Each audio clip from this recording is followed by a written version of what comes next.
রেশনের চাল পাচারের আগেই হাতে নাতে ধরল স্থানীয়রা। ঘটনাটি নদিয়ার শান্তিপুর থানার অন্তর্গত ফুলিয়া এলাকার একটি গোডাউনে মজুত সরকারি রেশনের চাল ট্রাকে করে পাচার করা হচ্ছিল, কিন্তু সন্দেহ হওয়ায় স্থানীয়রা গাড়িটি আটকে দেন। খবর পেয়ে ঘটনাস্থলে পৌঁছয় শান্তিপুর থানার পুলিশ, ব্লক প্রশাসন এবং খাদ্য দপ্তরের আধিকারিকরা। গোডাউনে তল্লাশি চালিয়ে প্রায় 600 বস্তা চাল উদ্ধার করা হয়েছে বলে সূত্রের খবর।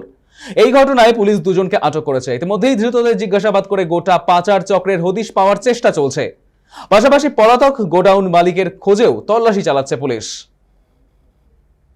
আমাদের সঙ্গে এই মুহূর্তে টেলিফোন লাইনে রয়েছে আমাদের প্রতিনিধি সায়ন মোদক। সায়ন, এই যে ফুলিয়ায় এবার সরকারি রেশনের চাল পাচারের চেষ্টা, কি জানতে পারছো? দেখো সৈকত, এই ঘটনায় কিন্তু দুজনকে গ্রেপ্তার করা হয়েছে বলে খবর সূত্রে পাওয়া যাচ্ছে। এই দিন কিন্তু তারা বেশ কয়েক বস্তা চাল নিয়ে অন্যত্র পাচারের চেষ্টা করছিল। এলাকার লোকজন কিন্তু তাদেরকে হাতে নাতে ধরে এবং তারা কিন্তু সদুত্তর দিতে পারেনি। এরপরেই কিন্তু এলাকা উত্তপ্ত হয় এবং পুলিশ থানায় খবর দিলে পরে পুলিশ আসে এবং তার সেখান থেকে গাড়ি চালক এবং একজন সঙ্গীকে গ্রেপ্তার করা হয়েছে। এর পাশাপাশি যে তদন্ত করতে গিয়ে দেখা যায় যে গোডাউনে যাচ্ছিল সেখান থেকে কিন্তু একটি গোডাউন সিজ করা হয় বলে সূত্রে খবর। এখন পুলিশ তদন্ত চালাচ্ছে এই ঘটনার সাথে আর কেউ জড়িত আছে বা কিভাবে চক্র চলছে সেই চেষ্টায় আছে শান্তিপুর থানার পুলিশ। সৈকত, ধন্যবাদ সায়ন। রেশনের চাল পাচারের চেষ্টা নদিয়ার শান্তিপুর থানার অন্তর্গত ফুলিয়া এলাকায় একটি সরকারি রেশনের চাল ট্রাকে করে পাচার করা হচ্ছিল। সন্দেহ হয়, স্থানীয়রা গাড়িটিকে আটকে দেয় এবং সেখান থেকে প্রায় 600 বস্তা রেশনের চাল উদ্ধার হয়। আটক করা হয়েছে গাড়ির চালককে।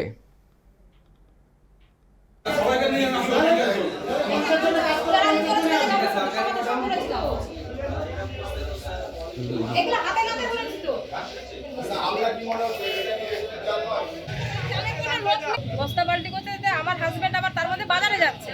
বাজারে যেতে যেতে উনি দেখছে যে বস্তা পাল্টি করতে, আমাকে ফোন করে যে এখানে বস্তা পাল্টিতে দেখো কি হয়েছে। তা আমি হচ্ছে দেখছি, ঠিক আছে। তা উনি আমি তুমি দেখো, এসে দেখে যে বস্তা পাল্টি করছে এরকম, মানে রেশনের চাল, মানে ওই বস্তা করে আরেকটা বস্তা গাড়িতে তুলছে। তো উনাকে অতটা গুরুত্ব দেয়নি, উনি বাজারে চলে যায়। আমি আবার সঙ্গে সঙ্গে ফোন করি স্যারকে যে স্যার দেখুন এই ব্যাপার। স্যাররা এসে দেখে যে এরকম বস্তা পাল্টি করছে, প্রায় 600 বস্তার উপরে আছে। ঠিক আছে, উনি এই ভদ্রলোক বলছেন এটা বীরভূম যাবে, এই চালটা বীরভূম যাবে। এখন বীরভূম কার কাছে যাবে সেটা নাম বলেনি এখনো, মানে বীরভূম যাবে এটাই বলেছে। আপনারা কি চাইছেন? আমরা চাইছি এর একটা চাই। আপনারা গাড়িটাকে আটক করেছেন? হ্যাঁ, গাড়িটা আটক করেছি। মানে আরো কোথায় কোথায় আছে সেটাও আমাদের তদন্ত করতে হবে। যে এটা গরিব মানুষের চাল, আমাদের রেশনে গিয়ে বলছে চাল নেই বলে, এ সপ্তাহ তো বলেছে চাল নেই। তা আমি এবার বলছি কেন চাল নেই, এই মাসের চালটা কোথায় গেল? হ্যাঁ, বলে ঠিক আছে আসেনি এখনো, আসলে পাবে, এটা বলেই রেখে দিয়েছে। সরকারি চাল বস্তা চেঞ্জ করে অন্য একটা বস্তায় ভর্তি করে লরি বোঝাই হচ্ছিল।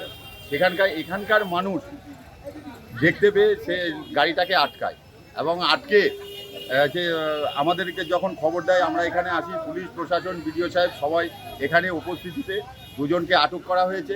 তৃণমূল চলে গেলেও এখানে কিন্তু তৃণমূলের সেই চোরগুলো রয়ে গেছে। এখান থেকেই পরিষ্কার যে এইভাবে দীর্ঘদিন ধরে এই গোডাউন থেকে চাল সাপ্লাই করা হতো এবং 2 নম্বরইভাবে মানুষের হকের জিনিস বিক্রি করে দেওয়া হতো।